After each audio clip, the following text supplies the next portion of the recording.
Okay, we're at Fort Concho, getting ready for Christmas at Old Concho. Right this is David Golden.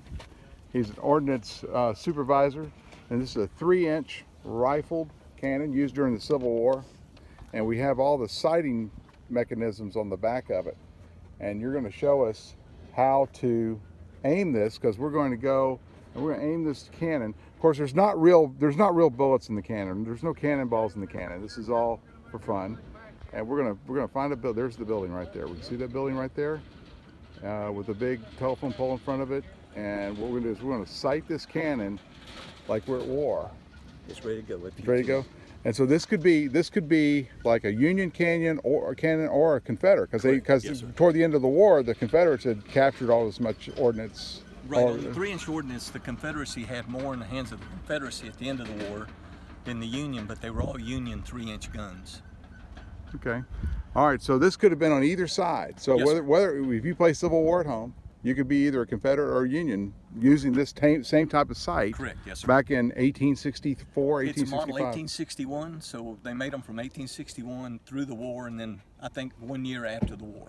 And one of the key differences between this type of cannon and, say, I guess an older type like right over here, is this one has a rifled bore. Can you kind of explain the difference of use case for a rifled bore like this cannon versus what they call the smooth cannons? It's a smooth bore. A smooth bore. On a smooth bore, if it says it's a 6 or 12-pound gun, it's talking about a cannonball. Usually if it says it's a 3-inch, it'll be a rifled gun. And back during the war, whether you're Union or Confederate, at 1.5 miles, you could hit the barn with a smooth bore, and you could put it through the window with a rifled. Okay, so this is a rifled one. So this is highly accurate compared to the older one. Okay, yes. So let's sight it in on the enemy building down there. Okay. And so what is this thing called? This sight? It's got a kind of cool name. This is actually called a pendulum Hauss, and it goes out to 5 degrees. And you actually use the peep sight, just like if it's an M16 or a military rifle, and then you would line it with the front blade. And the front blade is just like kind of like a rifle. So yes, sir, exactly like a rifle. Like that, okay. And this will actually move. It'll move back and forth, so it balances itself and equalizes it. I don't know if your camera if you can look through the little hole right there, you'll be able to see the front sight and to the building. It's already sighted. Let's see if I can do it. There we go. So you can kind of see how it's sighted right there. I'm sorry, I'm too shaky with the camera. But anyway, so how loud would it be if we shot this thing off? We only use 10 ounces. The standard charge is a 1-pound round with a 10-pound bullet with a recoil of 6 to 8 feet. Wow. So if you were standing behind that, you would end up riding her backwards. So they always said clear the hub. So whenever they get ready to fire, whoever's at the back end, you always clear the hub, because the gun is going to pass you. Are you familiar with the transport of these artillery pieces during the Civil War? I mean, we didn't have an interstate highway back then. Right, yes, sir. Right? So these were very difficult weapons to be able to transport, right? Yes, sir. So, because, I mean, this is not just all you hooked up to the horse. This is, and you had it with the back. Right, you actually hook it up to the limber. Okay, that's called a limber right there. Yes, sir. Okay. Now I don't have my tongue on the front piece. Okay. But that's where the horses would go, on that one over there. Right. And then when you turn it around, there's a hook in the back that your cannon actually goes into. And so the cannon's facing backwards from the horse. Yes, sir. And so how heavy would a contraption like that be? Another good thing the Confederacy liked about this was one of the lighter guns, and it weighed 1,800 pounds. Okay. So it was 1,800 pounds and up. Okay, and then plus you had your horse, the way the horses and... Right, yes, sir.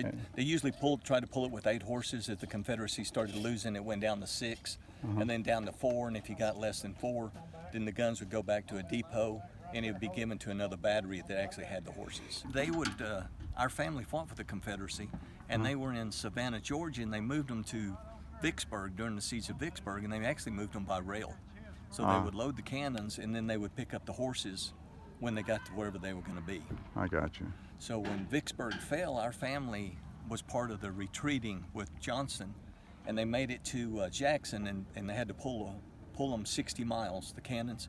They lost 40 horses, so the horses didn't last that long when you were trying to transport them that far, but the Union Army was after them, so as they retreated back to Jackson, then they killed basically 40 horses. Wow. Wow. So This is going to be there's going to be a live fire tomorrow Yes, sir. of these Yes, cannons. sir. What time is it going to be? I haven't looked at it, but I know that for the school kids, they'll probably fire it every hour at least, or every 30 minutes. Every hour tomorrow?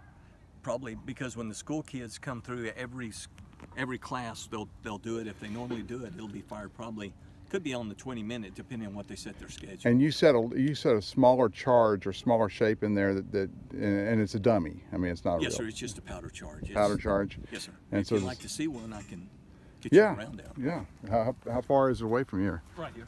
Okay. And this is your table of fire. So wow. out to 380 yards, it was 0 elevation. So where I had that one set, you slide it all the way down. And then it will give you the time of flight. There's your time of flight. So you cut your fuse short because you want it to explode in the air. Gotcha. So you get the max frag. Right, yes, sir, Right. in the air. Right.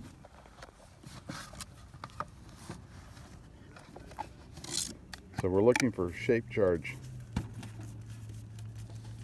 They didn't have cardboard tubes back then, did No, they? sir. And they didn't have aluminum foil. But that's what it looks But like. that's a 10-ounce charge, yes, sir. Okay. So tomorrow, if you hear a lot of guns or cannons going off, it's not the North Koreans aren't invading. No, sir, not North Koreans. We're getting ready for the North Koreans. Thank you very much. Yes, sir. You're